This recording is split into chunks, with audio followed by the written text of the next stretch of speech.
second grade. It is Friday. You have a math test today.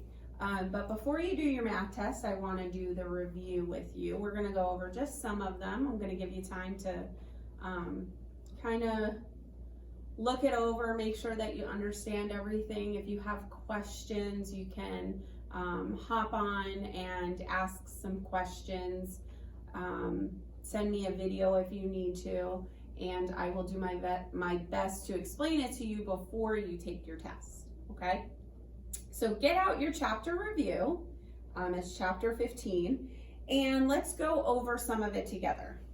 Okay, I drew on the board a square that has 3 sections, okay? So there are 3 equal parts, and so on your page, it has a blank, and it should say equal parts.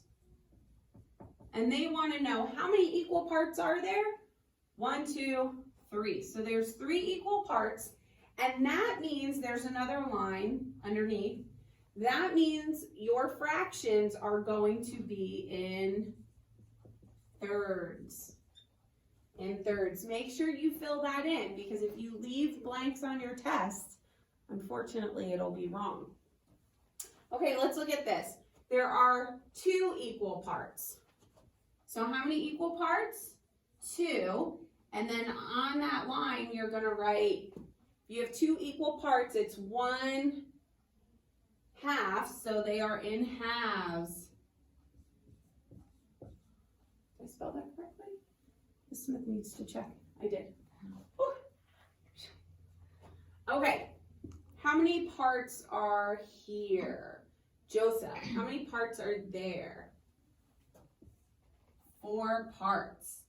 So if we have 4 parts, what is this partitioned into? What is this partitioned into, Matthew? Fourths.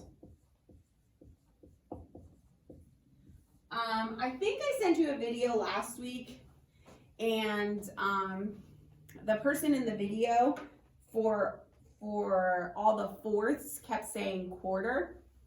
So they wrote a fraction 1/4, and they said 1/4, 2 quarters, 3 quarters, 4 quarters.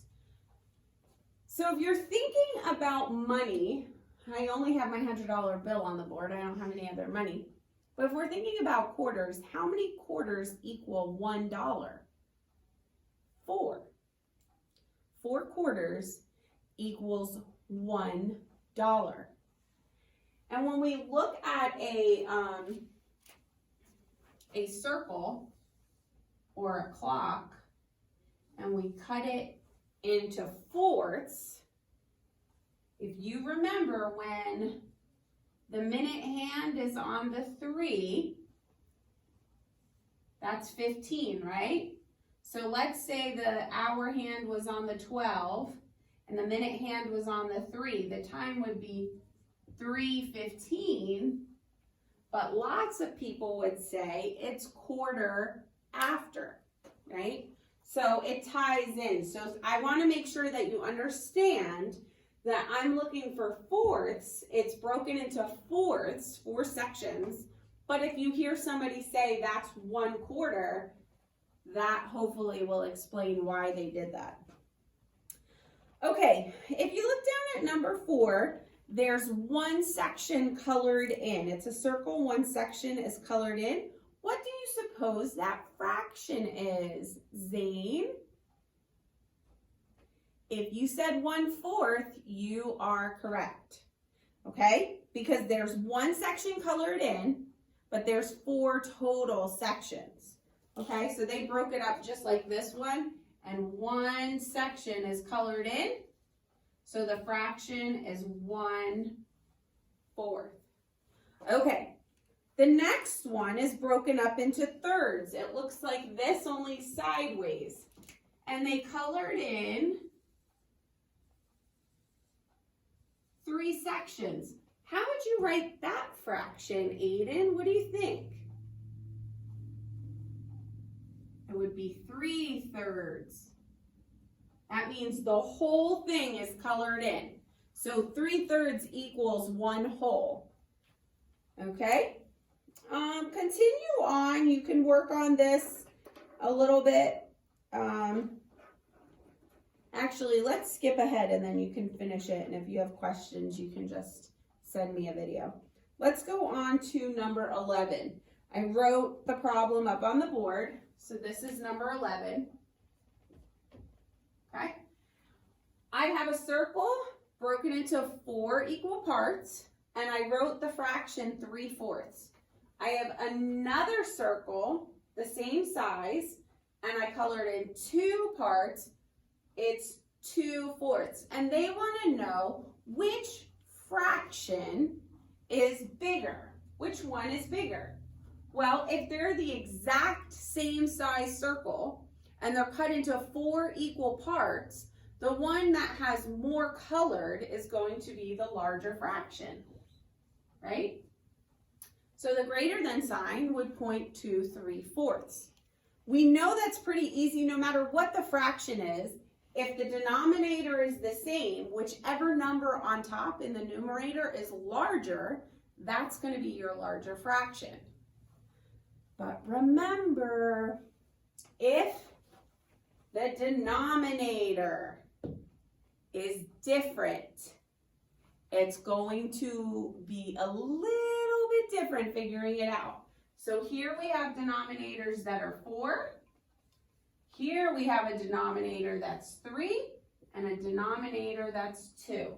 And who can remember earlier in this week I said when your denominator is broken up or your shape is broken up into more parts, your parts become bigger or smaller? They become smaller. So the bigger the number, the bigger the denominator, the smaller the part. So even though this has 1 section colored in, and this has 1 section colored in, which sections are bigger? So if it's broken into less sections, it's going to be bigger. If it's broken into more sections, it's going to be smaller. Okay? Think about if I were to have a cookie. If I was going to split the cookie with Kayla and I broke it in half, Kayla would get half and I would get half. But if I had 1 cookie and I had to split it with, let's see, who can I split it with? Let's say Calvin and Aiden and Autumn and Joseph. Let's say the 4 of you wanted to split the cookie. 4 people. So when me and Kayla were splitting the cookie, we broke it in half. She got 1/2, I got 1/2.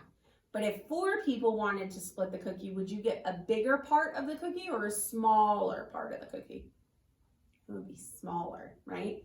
So which fraction would be bigger? If it's split between 2 or split between 3, it's going to be 1/2 is bigger than 1/3, okay? Hopefully that makes sense. The rest of them, I think you got this. I'm looking at the page and I'm pretty sure that you can zip through this. Please take your time and make sure that you understand all of it. If you have any questions, just send me a message and I'll help work through it with you, okay? All right, love you guys. See you later.